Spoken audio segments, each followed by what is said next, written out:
এ এটার ASCII value হলো 65। এই 65 কে তোমরা যদি হেক্সাডেসিমালে রূপান্তর করো, যেটা আমি তোমাদের শিখাইছিলাম ডেসিমাল থেকে কিভাবে হেক্সায় রূপান্তর করে, 65 কে হেক্সায় রূপান্তর করলে মানটা আসে 41।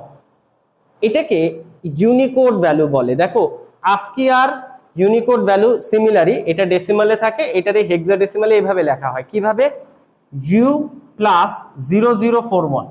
জাস্ট এটারে তুমি যদি হেক্সায় রূপান্তর করো তুমি 41ই পাবা, এটাকে হেক্সায় রূপান্তর করলে 42ই পাবা।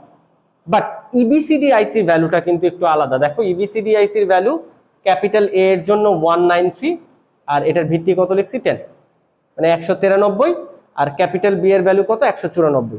স্মল এ এর ক্ষেত্রে আস্কি ভ্যালু 97, এটাকে যদি হেক্সায় রূপান্তর করো কত পাবা 61।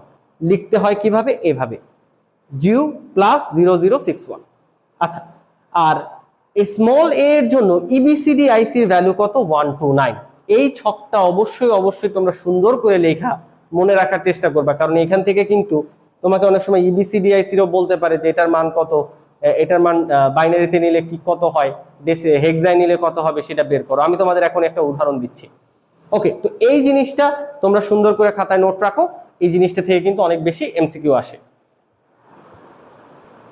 আচ্ছা, এবার একটু দেখো ডি এর আস্কি ভ্যালু বাইনারিতে কত। দেখো ডি এটার আস্কি ভ্যালু আমরা ক্যাপিটাল স্মল এ এর ক্ষেত্রে আস্কি ভ্যালুটা কত দেখছিলাম 97, বি এরটা কত হবে 98, সি এরটা কত 99, আর ডি এরটা কত হবে 100।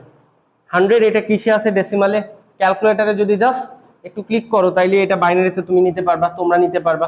এটার মান আমাকে কমেন্টে জানাও কত হবে বাইনারিতে। আর তোমাদের জন্য একটা এসডব্লিউ, এটা আমাকে কমেন্টে অ্যান্সার দিও, ডি এর ইবিসিডিআইসি ভ্যালু অক্টালে কত।